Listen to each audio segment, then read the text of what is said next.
Hello there. So those of you who joined, I say not last month, we weren't on last month. I was busy holidaying and Easter and stuff. The previous Ask Tom office hour session, we looked at advanced uses for database constraints. And one of those, we looked at how you could use foreign keys to enforce, if you've got a table with start and end date columns, enforce that they are consecutive. So the end date of one period equals the start of the next period. And the way you do this, you kind of create a dummy or a unnecessary unique constraint over the end date and the employee ID. We're looking at employee job history, so you could see what's changed there. And the trick really came here was then you can actually create a foreign key from the start dates to the end date. So basically you say for a particular, when you insert a new row, job entry row for an employee, the start date for that job has to equal the previous end date, or has to equal an existing end date, shall we say. And because then it has to match an existing value, we know all the values are consecutive. And as I said in this session, I think this is a really cool and neat idea, but sadly in practice, it's of limited use. Why? Well, let's think about the very first row for the very first employee. We're trying to say their start date equals the previous end date. There's no end date there's no previous end date, right? There is no row for that foreign key to validate against. So the first job, or the first time each new employee is hired, you would have to disable the constraint, right? You'd have to disable the constraint, insert the new employee's entry, and then re-enable it. And this makes it kind of impractical for a lot of real-world uses of this. You have to be able to kind of very tightly control when you add new data to the table. So like I say, if you've got a new employee as part of their registration, signing them up to your company process, you can't just go around disabling foreign keys and re-enabling them as part of that. Well, I mean, you can, but it's not a very good idea. I wouldn't recommend it. So as fantastic as this trick is, and sadly, it does tend to be a little bit of a trick and something that is of limited practical use to enforce those that start and end date columns in a table are consecutive, so they all match up. So at this point, when I was discussing this last time, someone actually kind of raised the point and said, well, rather than kind of having start and end date columns, why don't we just store the change date, right? So rather than having two columns, you just have one column, which is the date they started the new job. So you get a new entry each time, when someone joins, we put an entry. If they change to a new job, or, change department, get a promotion, whatever, then we just put a new start ID with their new job details in there. And then if we want to get the start and end date details, we can then kind of generate or virtualize them using the lead function. Excuse me. So those of you who are not familiar, lead allows you to look forward in the data set. So we get the value for the next row in the data set. Here we're sorting by the start date. And what that allows you to do is find the next value. And because you're looking at so you're saying for the current row, or for a row, it ends when the next one starts. So we just look to the next row, find that next start date, and that is when it ends. And because it's just generated off the data that's there, it is the next value. The values are guaranteed to be consecutive. There can't be any gaps or overlaps or any other things that you might not want in your data here, because it is just using whatever the next value in the data set is here. So what I thought I'd do today is kind of dive a bit more in a bit more detail into these two different approaches, see what the pros and cons are of them, and kind of have a bit of a discussion about which we think is the right or the better way to do these things. Alrighty then, so that's what we'll do today. So hi everyone, I'm Chris Saxon. I'm part of Gerald Venzel's app dev team here at Oracle. I'm here to help you get the best out of Oracle, SQL and PL SQL, and hopefully have some fun while doing so. With that in mind, it's always great to be here with these office hours sessions to kind of talk to you, explore and explain how a feature works, get some different perspectives, and hopefully maybe come to some kind of agreement. Before we dive into the details of how we're going to write this and what we're going to do, just a note on how the periods are going to work. So the key thing here is what we want to ensure is we've got a series of periods. They could be employment dates. They could be, times that someone had lived at a particular address or something like that.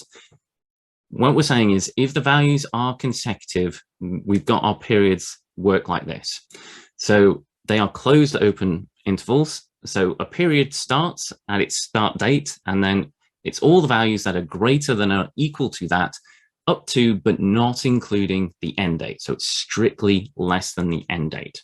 Key thing here is when the start of the next period is exactly the same value, the same date as the end of the previous period. They have exactly the same value because we're including everything up to, but not including this end date. As far as I'm concerned, this is the correct way to handle consecutive time periods or time periods intervals generally. I know a lot of people have different opinions. They like to do things like, make the end date inclusive. So everything up to and including the end date, and then need to do things like have a gap between the start of one period and the end of the next. It starts on the next day or something like that. For the purposes, as far as I'm concerned, that's wrong. And the right way to do it is to make sure they have exactly the end of the current period, or one period equals the start of the next. And I'm just going to assume that for the rest of today. And obviously, some of you may disagree with this and may have different opinions. Maybe we'll debate that another day. But I think we've got too much other stuff to cover. So we're just going to assume that the closed open intervals that we have here. So let's imagine that we are making a simple example here, just kind of something concrete to work through and discuss. And that's we want to record the version history for an application. So each time you do a new deployment, we will update which version it is. So we might have like major version and minor version, or you might have different release schemes. Key thing here is we're going to record which date it was released, and we also want to be able to see the time period each release was active. So it's from one date up until the other, and the start of the next version, the next release, is the end of the current release. Okay, so these values are consecutive. And when we do a new deployment, as part of that process, we will mark the current one as ended and create a new version that we store there. So we want to be able to generate or have data that looks something like this. And I see Rob, agreed, end date is exclusive. Thanks. I'm glad someone agrees with me because I've seen so many applications where people do this differently. But like I say, maybe we'll discuss that in a future session. Today, we'll just assume they are all equal, that the end dates are exclusive. Anyway, so like I say, there's a couple of ways we could approach this.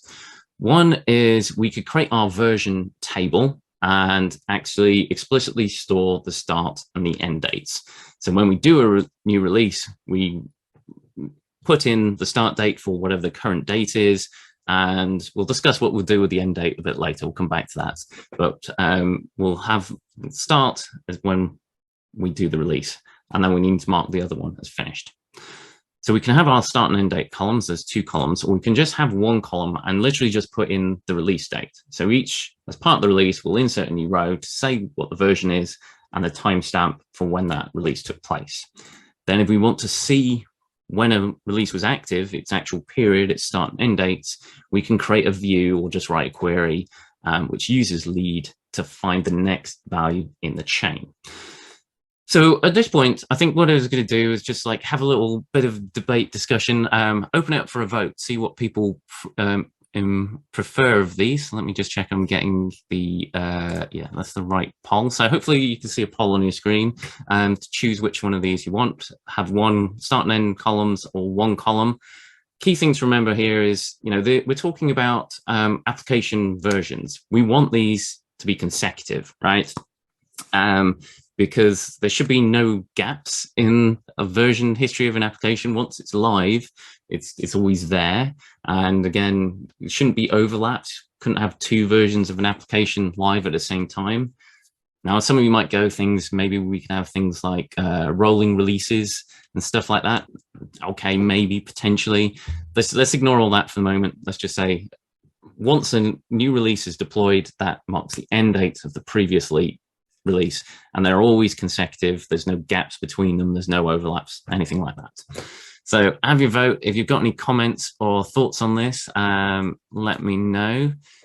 Okay, so there's a comment. With the second, we'll need a trigger to update end date. Do we need a trigger? I mean, I guess it's one way you could do it. I'm saying if you've got two columns, do we really need a trigger? Maybe. I'm not sure we need a trigger, but you can have a trigger. Okay, any other comments, thoughts on which you prefer in terms of having a single column here or start and end dates? I think it looks like, well, not everyone's voted, but I guess they're not seeing any more votes come in. So what if we need a gap? Well, that's a very good question, right? I think it's an important point to raise here is we are assuming that there can never be a gap. And I think, like say, something like the version history for an application, okay, maybe you could argue if you have to take an outage to do your release, there is no active release during that period. But I think in general, from a practical point of view, you would always say there is an active version of the application, right? So it's a good question in general. Do we need to be able to have a gap? What do we want there? But let's assume for now that that's just off the cards. We're in a situation where we're never going to need or have a gap. Okay. All right, then. I'm not seeing any other comments or questions come in at this point. So let's just reveal this. And it's closer than I thought it might be. I'm not sure which one I thought would win, but if we share the results, we'll see that there's like, 60-40 split. So 60% of people saying one column and generate periods. So we've got using our view or our lead query, and then or we have separate start and end date columns. And so, I wasn't sure how this one would go actually, but roughly fairly close, 60-40 split. It's closer than I thought it might be. Okay, all right then. So what we're going to do is kind of evaluate these and look at the pros and cons of the different approaches. And there's three kind of key criteria we want to look at here. First up is DML. How do we modify the data? What are the different methods in each or ways in each approach? Next is how do we identify the active rows? In particular, what is the end date for the currently active row? That's an interesting question we'll come back to. And finally, there's always someone in one that worries about these things. What about performance? How do they compare? How do we tune these various types of queries? So we'll start off with DML, managing the data. And one of the things we want to look at is how do we add a new version to the table, right? And so let's look at that. Let's look at DML. So we're adding a new version. So we've got to insert a new row. So whichever method we use, we have to insert a new row. But if we've just got one column and we're kind of virtualizing or generating the next date for the periods, that's it. It's job done, right? Don't need to do anything else here. Whereas when we've got explicit start and end date columns, then not only do we need to insert the new row, but we also need to mark the previous row as complete, right? We need to set the end date for it. And then in general, we might also need to have a query at the start to find what the end date should be, right? I mean, if we're inserting to the currently active row, again, we'll discuss how we identify that in a bit, we can probably get away with insert and update. But in general, particularly if you wanted to insert a new row in the middle of the chain, let's say we missed a release somehow, we made a mistake, there was an error in our data, and we need to backdate a change in the middle. We would then also need to run a query to find which row it is we're essentially splitting into. So it's more straightforward, right? If we've just got a single column, we just insert the data, job done, where there's a bit of extra thinking we need to do and things to catch us out with start and end date columns. If we want to remove data, it's a similar story. Again, one column, you just delete. Because the start and end date periods are calculated, they're just always in sync. It always takes from whatever the next row in the data set is.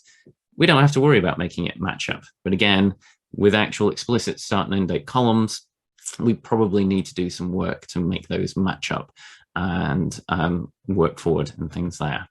So at this point, it's looking like a fairly solid win for having one single column, right? Because the DML is just so much easier. We just insert and delete as necessary. And maybe if we realize we made a mistake in that one row, we could update it as well, okay?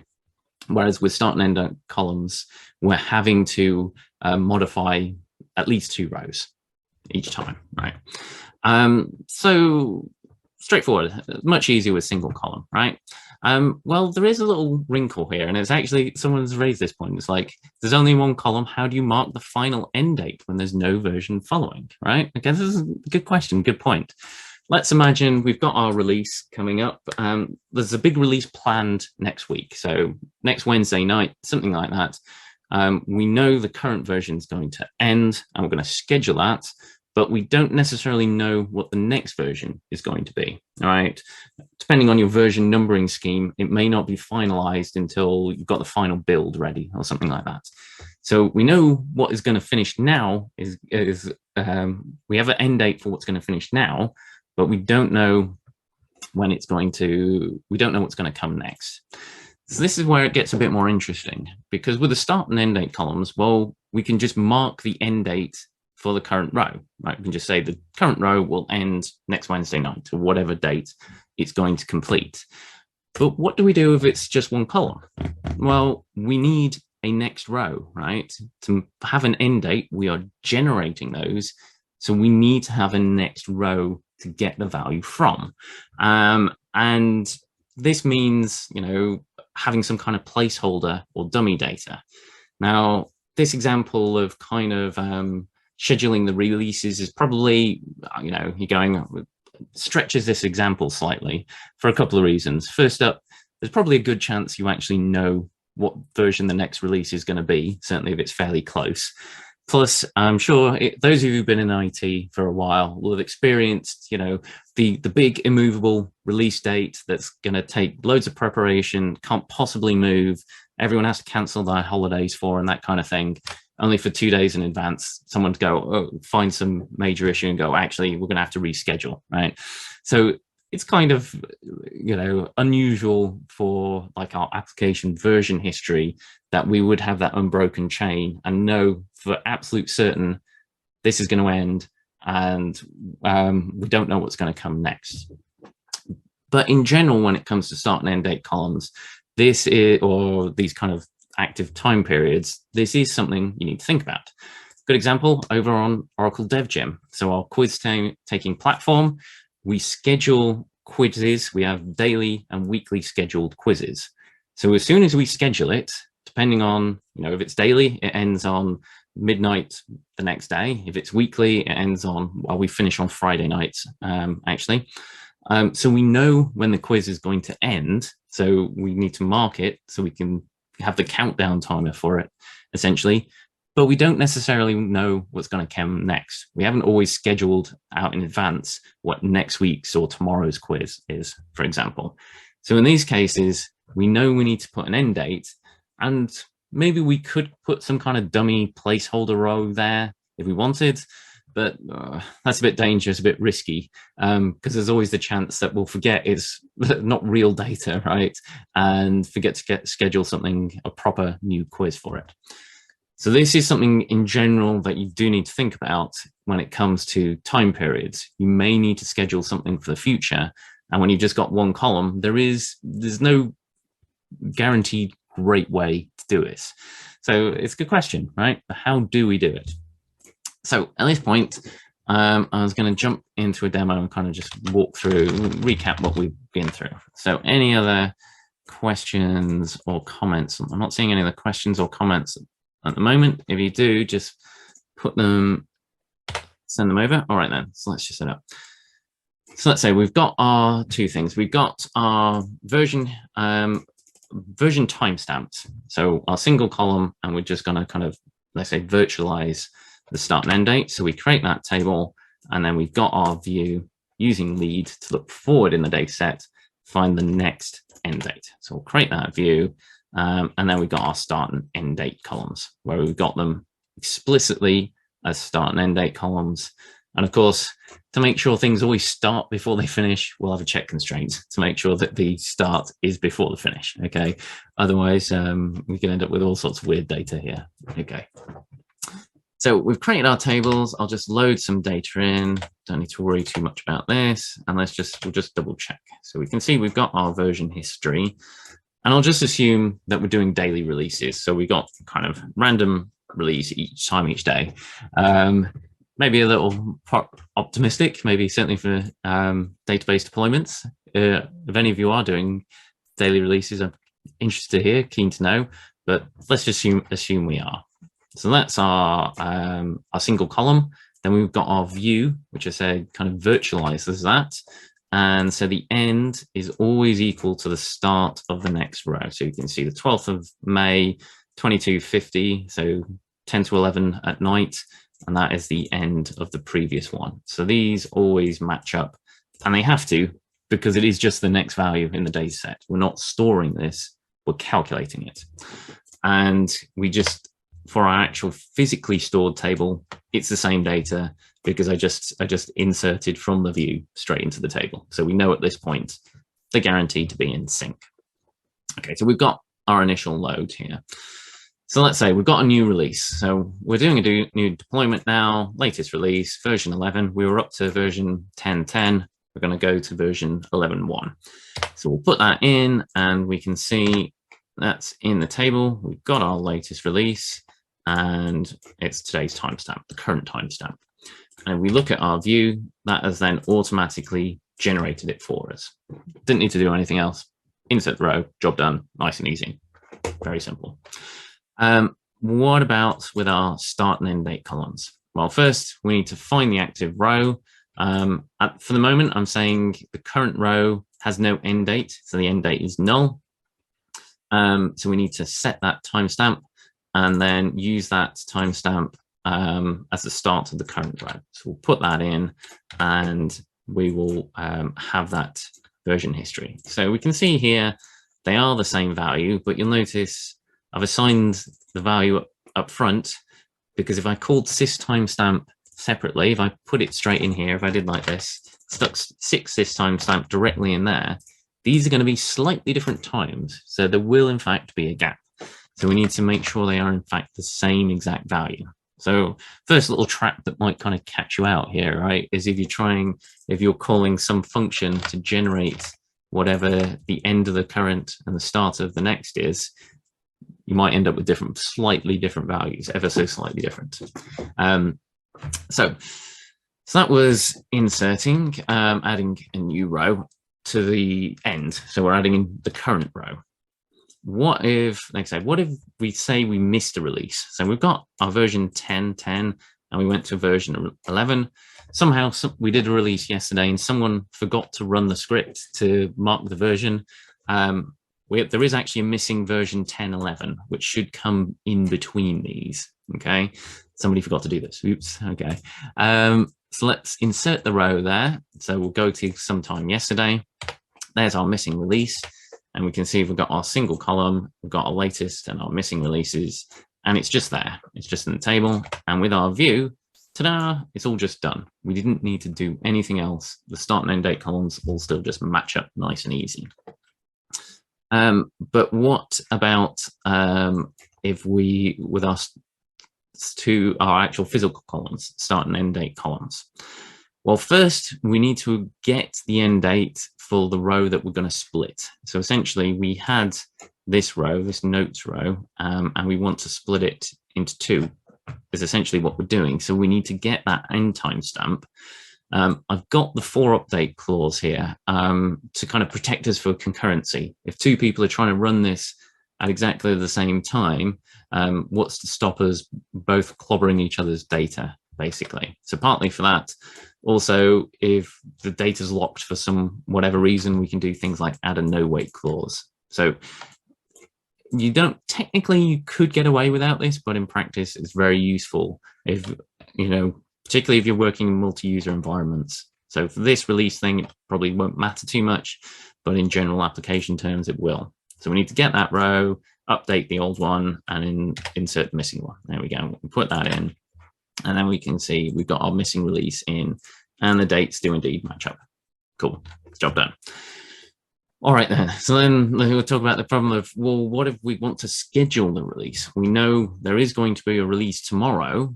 What do we do? Well, as I said, when we've got start and end date columns, we can just set it to done. We set the end date, and there we go. We've got the, see the latest release there, and we've got its end date sometime tomorrow, okay? And we've got our missing release and our latest release. But when we've got our just a single column, we need to put in whatever the next version is. And if we don't know what the next version is because we haven't finalized the deployment or whatever, we probably have to make something up, which isn't too great here. You see, I've just called it placeholder here. So we stick this in, and we can see we now got this placeholder entry here. So we'll need some kind of custom logic to be able to handle a standardized way to say, if we need to end something in the future, what do we put in there, right? We don't know what's coming next, but we need something to mark the current row as finished or is going to finish. What do you put in there? You'll have to agree some standards and approaches so you can identify these and filter them out, remove them as necessary and appropriate. Okay, so let's just undo those and back those out for now. Any questions or comments on that before we move on? Gap is useful in employee functions for an employee out for a period of time. Yeah, as I say, very good example of employment history. You know, people can leave a company and come back. You know, maybe one day I'll decide to leave Oracle and try something else, decide I hate it and want to come back and return. And I might be saying the same employee number if it's within a short time frame, right? Or I might go on a sabbatical, right? I might decide I just need a 6-month break and stop working for a period of time, right? So gaps in general are necessary and useful, but don't always have them. Did not see the update missing release. I'm not sure what you mean by see update the missing release. I'm used to stick the final end date in the parent table. So Rob, you mean if we've got a single version history, you would put something here like this. Is that what you're saying, Rob? So there is almost no advantage with 2 date columns method. Well, it depends, right? If you need things to be consecutive, having a single column does make things a lot easier. But people are pointing out, there is a lot of situations which start out, everything has to be consecutive, but then someone comes up with some alternative. Says, oh, actually, we need them to be, there's this one scenario where in fact a gap is allowed or an overlap is allowed, right? I think the thing is you have the flexibility with start and end date columns, whereas a single date, you don't. And of course, if we do need to schedule things to end at some point in the future, then what do you do? How do you handle that? Quite often you might need start and end date columns to do something like that. Okay, so do not see updates, missing release. I'm not sure. So basically for the update for the missing release, I mean, we've got our updates to kind of find the row that's in between where the release date, the timestamp is between the start and end, set that to whatever the time is and make that the start of the new row and get the previous end. So I'm not sure if that's what you're looking for with this. Otherwise, we can come back to it later if you want. Okay. Alright then. So let's move on and okay. For a single column solution, you may add a second planned end date column whose value is relevant only for the last row, the one with the calculated end date being null. Okay, you could. I'm not sure about that. I'd be interested to think what other people think about that. I think you're starting to then bend the rules and trying to kludge things together at that point. But yeah, it's true. You could try that. Okay. All right. Anyway, let's move on. Let's just recap those quickly. So as he said, so as we were saying, we have two approaches, one column or two columns, start and end date. When we just got our one column, adding and removing data is just super easy. We just insert and delete, job done, don't need to worry about it. The big drawback, however, is we need to say something will happen. If you need to say something will happen in the future and you don't know what's coming next, you need a standardized way to say what that is. And, that will be application specific. You'll need to figure out and agree and decide on an approach, right? There is no clean, obvious, standardized out the box approach, which is going to work in all cases, right?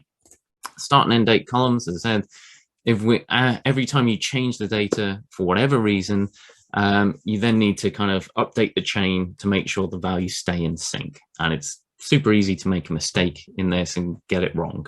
I mean, it wasn't that complicated, but still, it's possible to get caught out here. However, the big advantage with these start and end date columns is you want to say something's finished, right? At some point, we're all going to stop working for whoever our current employer is, one way or another, right? At some point, we're all going to end our current jobs, and we need a way to say this person isn't working here anymore, right? So you need a way to make that the end date, and you just update end date, set it to whatever that value is, okay? So it's super easy to kind of say this is the end, and particularly this is the end of something that's going to happen in the future, but we don't necessarily know what's going to come next. Okay, so we've talked a little bit about how we set the end date for the currently active row. So that's the most recent row. So we know it's the one where the start is just the most recent start date, but what do we set the end date to for this? Now, there's a couple of basic approaches. We could have null, or we could have some magic value. So null is fairly straightforward. We just don't insert anything or don't set it. Or our magic value people typically use is the 31st of December, 99.99, but it could be any value which is considered far enough in the future to be impossible, right?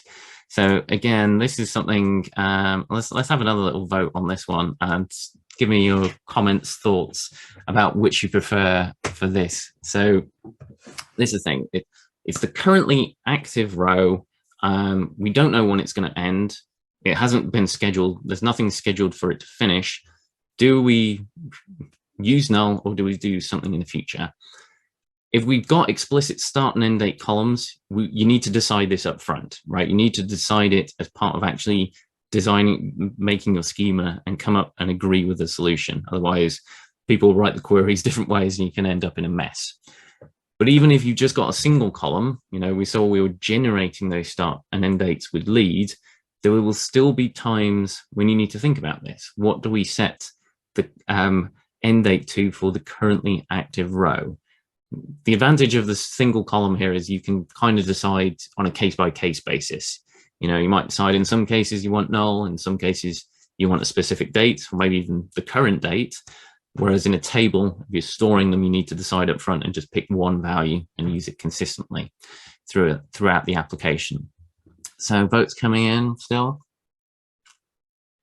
Anyone want to kind of suggest put any arguments for or against one or either of these, which they prefer or don't prefer for these? So we'll kind of run through some of the reasons or differences that these things bring and effect that they have on the queries that you write and so on and so forth.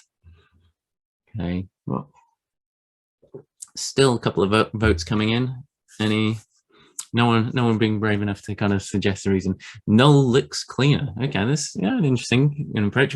I mean, you mean cleaner just because 31st of December might be confusing, or what do you mean by cleaner? I prefer magic end dates of null due to null might change based on OS version. Null might change due to OS version. Really? I'm not aware of that. I mean, if you've got an example, I'd love to hear it, but I'd be surprised if that was true. Okay. When using a magic value, refer to a single package defining that value. Well, that's a good point there. There is still a challenge though if we're storing it in the table, right? Because you have to store something. If you're saying they're going to end at some point in the future, you can't store a package variable. I mean, you can insert it, but there's nothing stopping people, overwriting that or changing it. Okay, but it's a good idea though, right? It is worth doing. You can have a not null constraint and do not need to consider null value handling in your comparisons. Yeah, I think that's the big argument a lot of people put is you don't need to worry about null, right? Use a magic date so you don't have to worry about null. How to deal with the situation in case there are multiple active releases that were previously closed, but somehow the end date for those non-active releases now need to be updated to null. Let's come back to that one a bit later, because for now we'll just assume that there is just one chain and they can't be overlapping, and we'll see if we've got Tom later to come back to that one, because it's a bit involved, right? But if we can, DB version, right? Yeah, I'm still not convinced that null makes any difference for your database version, right? But anyway, if you've got an example, I'd love to see it. Outlier values are bad for column statistics, so I guess that's an argument against a magic value, yeah. And it's a good point, the optimizer sees this and goes, well, that's the highest value in the table, so there could be values in between those, right? End of time allows for date math. Null requires workarounds. Interesting. Well, yes and no. I would argue both require workarounds, as we'll see in a minute. Okay. Varchar 2.5. What? Please don't tell me you're storing dates as strings, right? Please don't tell me you're doing that. When querying for null, depending on system handling, the null characters is not a hard set rule where an actual hard date and set.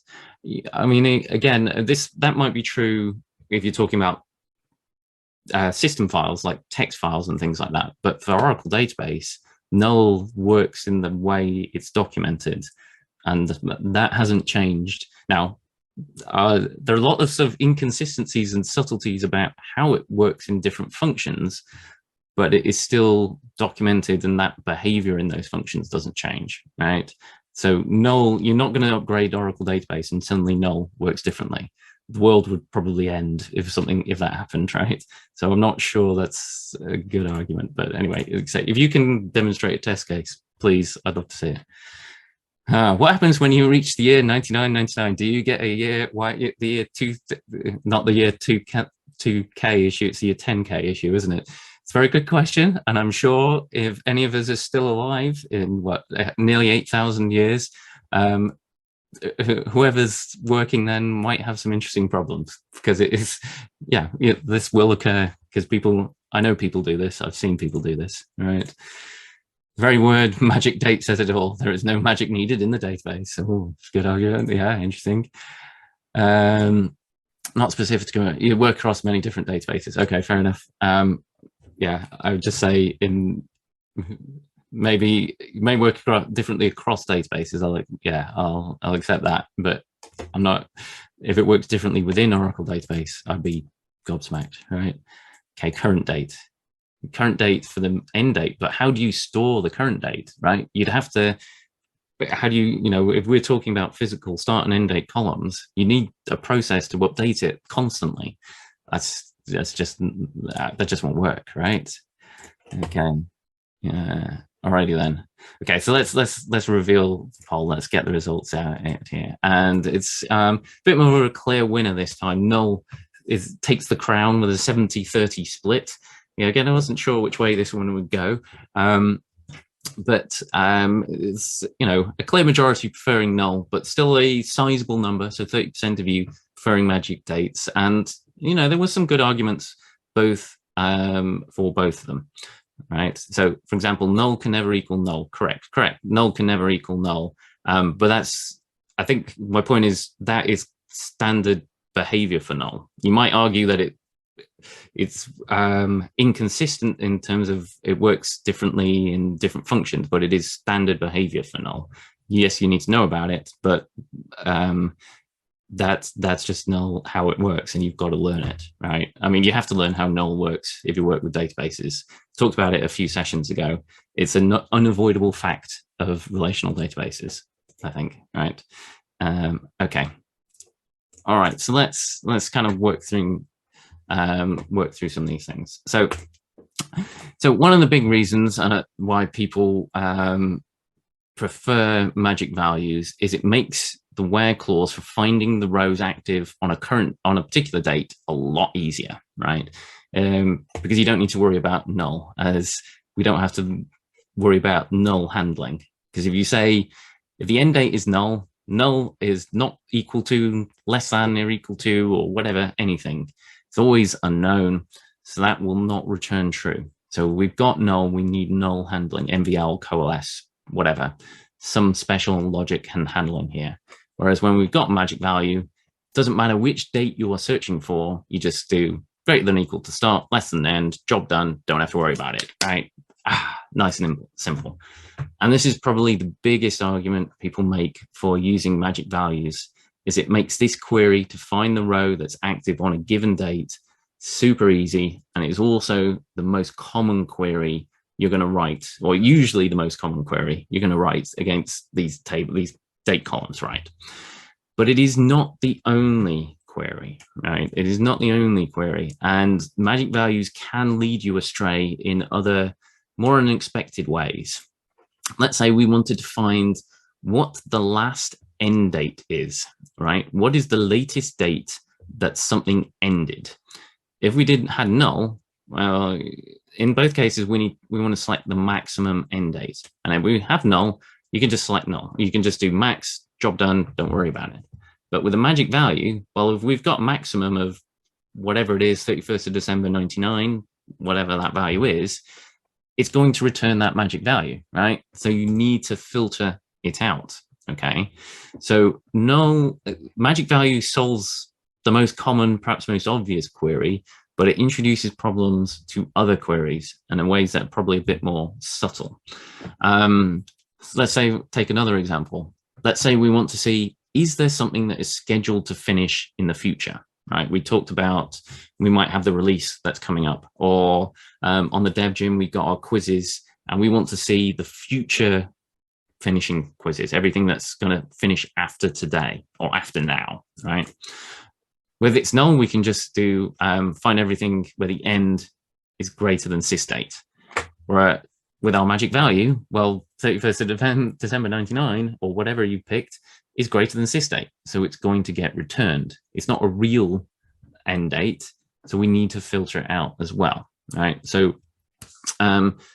using a magic date makes the most common query easier, but it makes other queries harder. And I would argue, personally at least, I think this is more likely to catch you out in slightly more subtle ways, because you need to make sure everyone knows what this value is and no one's come up with their own magic value of, I don't know, the 30th of December 99, or, you know, whatever, the end of this century or something like that, right? So it does introduce different and other problems. And when it comes to that query, if we're using null, when it comes to that query to find either the currently active row or one in the past, there is something in the database that can help us, and that is temporal validity. So this is something that's introduced in Oracle 12c. And what you can do is define temporal periods on your table. So we have a period 4, and we'll give it a name and say what the start and end columns are. Once we've created that, we can then find the rows that are active at a given time just by doing the as of period 4 and whatever the date is. And that makes avoids us having to worry about this null handling logic, because the database does it for you. Okay, so at this point, I'll jump into another demo. Okay, how do you find it? If you do not have future events, it is very easy to find the current row. End is null. Yeah. Yes. Okay. So, so just to demonstrate this, I'm just going to change the view so it's got 2 columns, just to make things a bit easier, so I don't have to update my data and things like that. The arguments will be the same. It just makes the rest of the demo a bit easier. The interesting thing here is lead has 2 optional arguments. The second is how many rows to look forward. So by default, it just gets the next row, 1 row. You could put 2, 3, 4, whatever. We still want the next row. And this then says, if we're at the end of the data set, we're on the last row, so there's nothing, lead finds nothing, what is the value we're going to return instead? So this is, our magic date in here. So we'll create that, we've got our 2 columns. So as we saw, if we want to find the active row for when we've got null, we can just say is null. Job done. There it is. Where with our start and end dates, we'll have in our timestamp or whatever, and then we can then filter like that. And we don't need to worry about our null handling like this. So one of the advantages of having our fixed date like this is it doesn't matter which date we're searching for. So if we want to get the current release, we can say is null, or we could say timestamp, sys timestamp between an MVL. If we want to look something in the past, we'll have to ensure we get the right value, we have to do MVL and something that is greater than whatever it is we're searching for here, right? To find a release. So whichever release was active 30 days ago. So we've got slightly different queries here for the current versus something in the past. You could do the same, but it depends on your point of view, which is better, which is worse, right? Whereas when we've got a fixed date for the end, we always have a value for it. We can just do less than, and we can just make this a bind variable, right? So we can pass in whatever we want here. Key thing here is we've got to remember this MVL clause when it could be null. Otherwise, at some point, you're going to get wrong results. Okay. Okay, so let's see. And then let's look at the thing. Is there something scheduled to end in the future? Now, I rolled the changes back. I know I did put some values in there, but I rolled them back so they're undone. So there should be nothing in the future. And when we say, when we've got our null end date, that's what it tells us. There's nothing in the future. But when we got our magic date, oh dear. Apparently there is something that ends in the future, even though it doesn't actually, right? So you still need to be careful whichever these approaches you take. And someone raised a point about calculations can be easier with a magic date. I'm not convinced this is true, right? Let's try and find the total duration from the first start to the last end. What is that time period? Well, we get those max values, right? You can see when we've got our magic dates, it's something in the future, whereas that's when the previous release ended, and we get our time active like 99 days. With our magic date, what is that? 2931506, nearly 3 million days. Okay, all right, something's not right there. Okay, they say I'm not convinced that having a magic date makes date calculations easier, because I mean, you might argue it should be pretty obvious if you do something like this, but if you miss test case, something like that, it's very easy to end up overlooking this and end up with this problem here. So I'm not convinced magic dates make these date calculations easier, or I'm not convinced it makes them all easier. I mean, I'll agree it makes some, but others I think it makes a lot more complicated. Right, let's look at temporal validity. So let's say we'll add the period for, and we'll use the columns in the table. And then we see we've given it this name, active release, and we can find what was active at a particular time. So the current one, this is our current active row.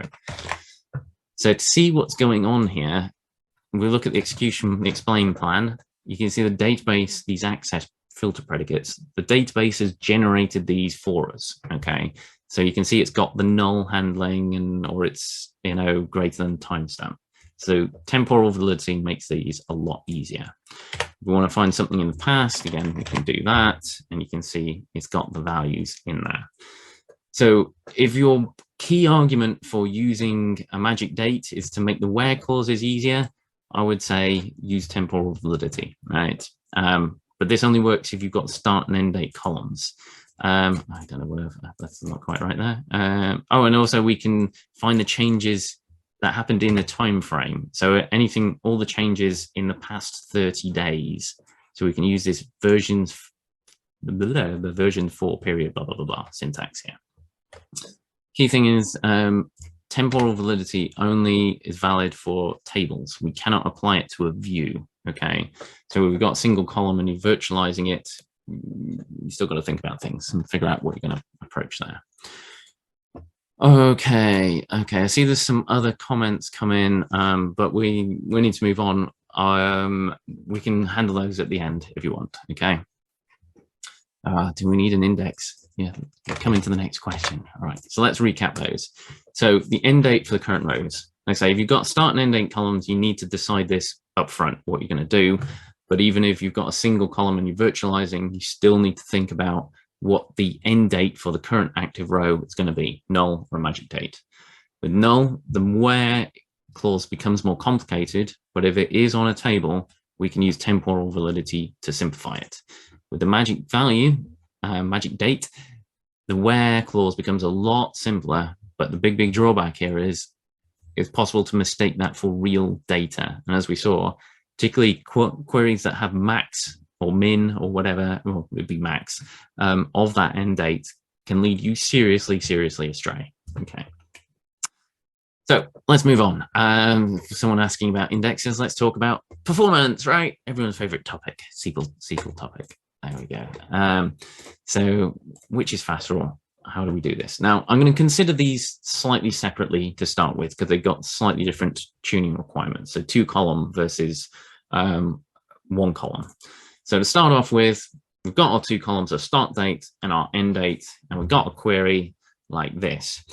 The interesting question here is, clearly, we're probably going to want an index, but which order do we want to put the columns in the index? Interesting question. Do we want to put start date and then end date, or end date and then start date, or does it not matter? We just don't care, right? So I started another poll. Have a quick vote. So let's see, Con. Let's see. There's a clear winner at this point. So, and I'm not going to get too many opinions, partly because we're overrunning, but also because I think there's more concrete answers to this. And I think this is one where there is, well, arguably a right and a wrong answer, but at least when it comes to performance metrics and measuring performance. Okay, I'll leave it a couple more seconds. There is an absolute clear winner here. And sadly, I think the right answer is losing. So if any of you debating about what to do. So let's let it run for another few seconds. All right, 5, 4, 3, 2, 1. Okay, let's wrap that up and I will share those results. Okay, so we see here, the absolute winner by a long way is that you should put the start date first in the index. And that's got nearly 3/4 of the votes, right? And then way behind, people saying it doesn't matter is the next. And sadly, I think the right answer is the end date column should be first. Only 11% of the vote. It's like, so at this point, people are going to go, why? Why does this matter? How does it make any difference whatsoever? Okay, so let's look at this. So key thing to remember is that when you've got an index, the database searches through the columns in the order they are listed in the index. So we've got an index on start date and then end date, kind of mock-up of what might be. We've got this first level is the values for the start date, and then the second level is our end date columns. Let's say we want to find the currently active row, okay? Start date is the first column in the index. So the database has to search that start date first. We want to find everything where the start is less than the current date. That's basically every entry in the index. It's almost every entry in the index here, okay? It might not be quite everyone, but it's going to be very close to every entry in the index, okay? And then, having basically not filtered the data whatsoever, we then need to go through and then find the ones where the end is greater than MVL sysdate. And again, so for each of these start dates, we then find the matching end date. And again, we're searching through basically all of these. So one of the most common queries you'll have is find the currently active row. If your index is start date, end date, you basically have to search the entire index to answer that query, okay? So, all right, so what happens if we flip it around? What happens if we do the end date first and then start date? So we can say then that, so this time we're starting with the end dates, and there are only a handful of those. So there's the end date where the MVL is the thing. And someone's just pointed out that, yes, I've got the MVLs the wrong way around. The MVL should be on the end, not on sysdate. Sysdate's never null, right? Okay. If sysdate's null, there's a serious problem, right? But there's only there's basically one, two, a handful of entries which match that, okay? So we find like 1, 2, maybe 3 entries in the index for the end date, and then we find the matching start dates and kind of filter based on those. So when it comes to finding the currently active row, index on end date, start date is going to be significantly more efficient than one on start date, end date. Considering that's the most common, probably the most common query, that is almost certainly what you want, right? And also, even if that's not the most common, finding recent data is still probably, you're almost certainly searching for data recently rather than old data. So having the end date first can make a big difference to the performance of these queries, okay? So I'll look at that in a bit more detail in a minute. So that's when we've got separate columns, start and end date columns, okay? So what happens here? Now, I'm not going to ask for a poll on this because it's a bit more straightforward, a bit more not straightforward. So we're generating our dates with our lead here. Now, sadly, in this case, the database won't range scan. If we've got an index on this date column, the optimizer will not range scan it. It might full scan this index, or it might full scan the table, but it won't range scan this index, because that's essentially, it needs to find the current row and then the next row, right? We need to find the row we actually want and whatever the next value in the index is. And the way the optimizer works at the moment is it will not use a range scan for that. It will full scan that index or table, depending on which it decides is cheaper, right? So this isn't great, right? So you might go, well, we want this query to be fast. You know, we don't want to have to full scan table or indexes. What can we do?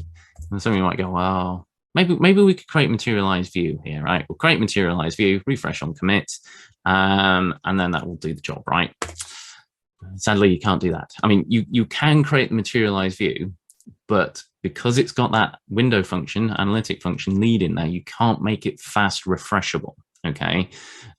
Which could be a problem if you want to keep this data in sync with the base table, okay? So that may not help us here. So is all lost? Is all hope lost?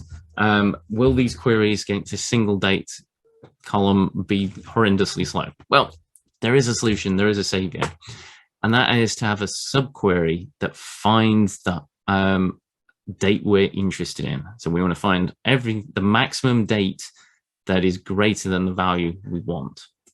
And the optimizer can do what's called an index min-max scan. And this is super efficient because it knows it's only finding one entry, right? And having found that one entry, the max value can range scan based on that. So there is a way out of this, but it is kind of clunky and complicated. So at this point, some of you might be doubting my claim, my assertions that there was such a big performance difference here. So let's run through some actual demos. So let's just reset our view. So this is our single column view. I'm going to load in a whole bunch more test data, just to 10,000 rows, just so we've got a bit more to actually compare against. Let's create some indexes. So notice I've got start date and then end date is the index on our 2-column one. Right, if we get our execution plan with our temporal period, we see auto trace. The real column we're interested in here is this buffer gets here. That's how much IO, how much work did the query do. And you can see we've got one row, we're finding the current row, active row, one row, but the database does 43 IO operations. Sounds like a lot. Sounds like a lot of wasted effort. But if we compare that to our virtualization, where we've got our 1 column and our lead, it's actually super quick, right? It full scans, our single column full scans that index, and we do a huge amount of work, 800 gets to read that table. So in this case, at this point, this is the winner here, right? Okay. So again, let's just recap and just prove that the start date, end date is in fact slower. So we got searching start date, then filters the end date. So by making that index invisible, the optimizer won't use it, and we'll do end date and then start date. and we can run that, and we notice buffer gets has gone down from, it was 43, it's gone down to just 5, significantly more efficient. Why? We look at the access predicates. It's finding what's current is, and notice it's kind of got the null handling for us. Find where it's null, the current active row, or it's in the future. We don't have one at the moment. So there is just much less data it needs to consider. So I think we just instinctively think start date, end date. It must be better. It's natural. It's the right thing to do. If you've got start and end date columns and you want to create an index on it, I strongly recommend you do end date first and then start date, because the index will be generally more efficient, or more efficient for finding recent rows, I should say. You know, if we look back in the past, so we've got, what, 10,000 something rows in the table.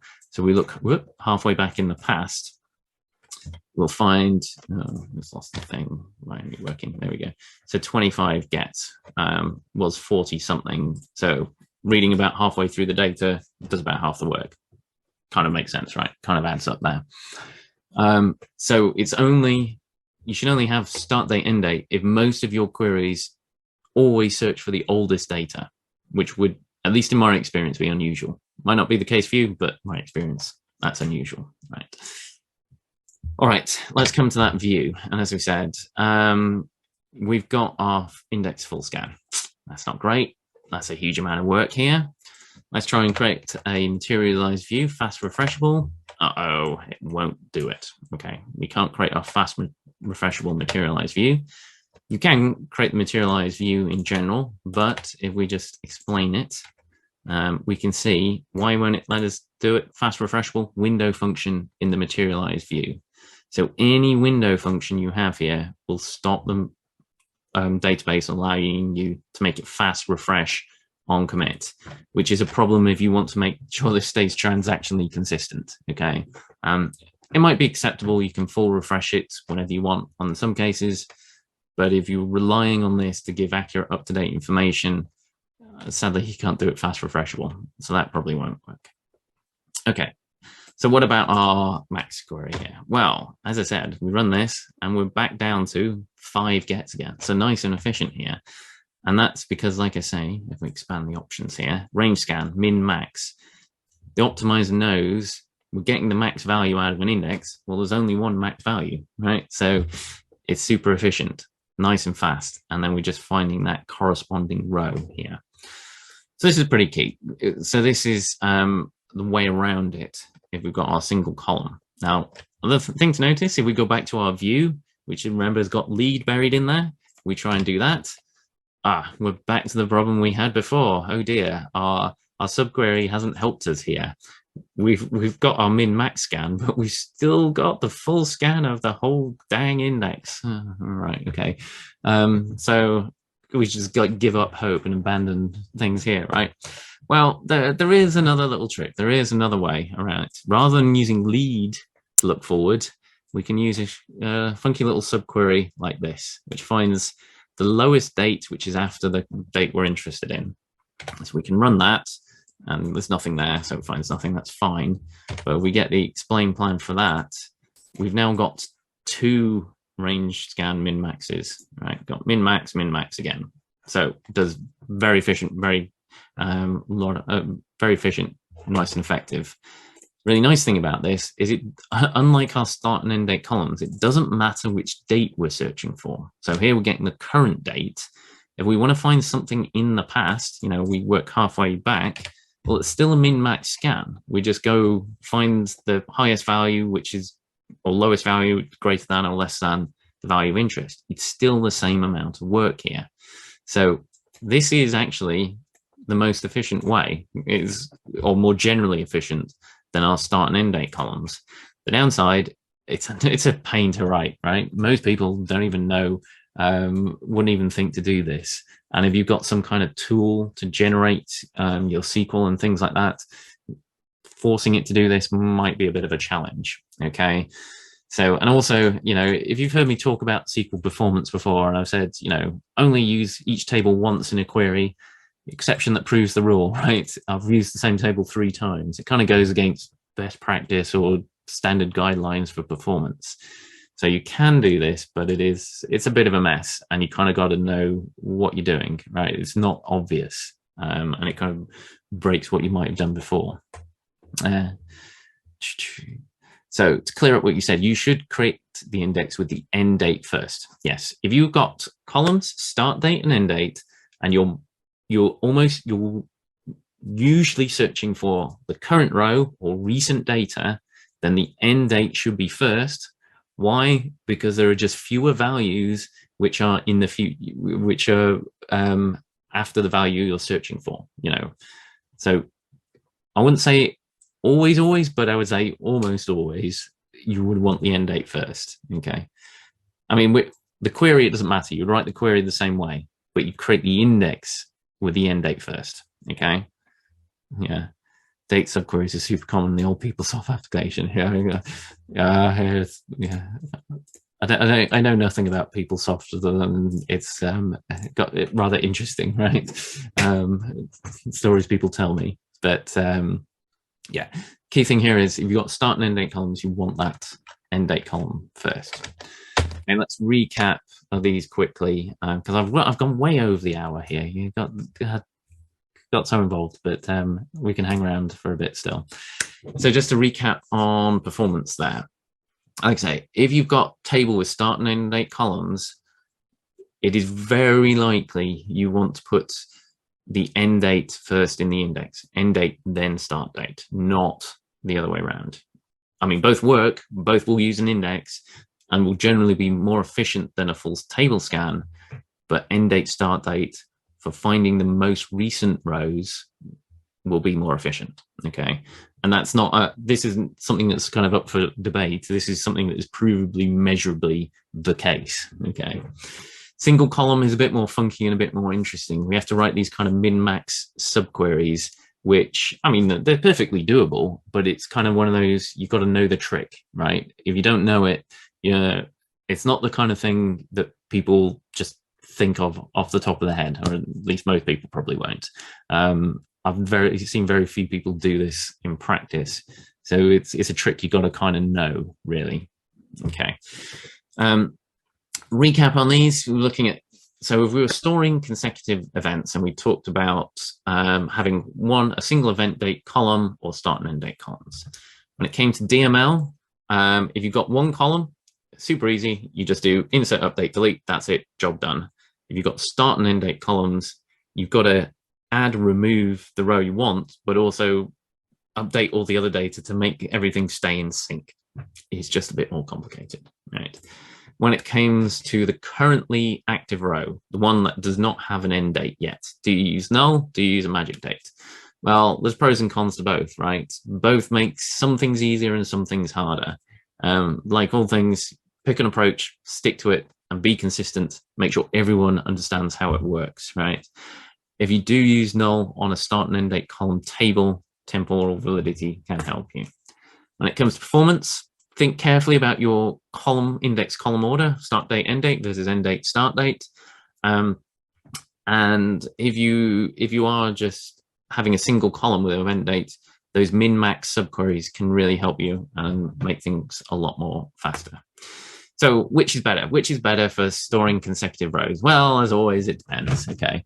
The big advantage of having one single column is the values are guaranteed to be consecutive. There is absolutely no way you can have gaps or overlaps because they're just generated off each other, right? That is the big selling point of those.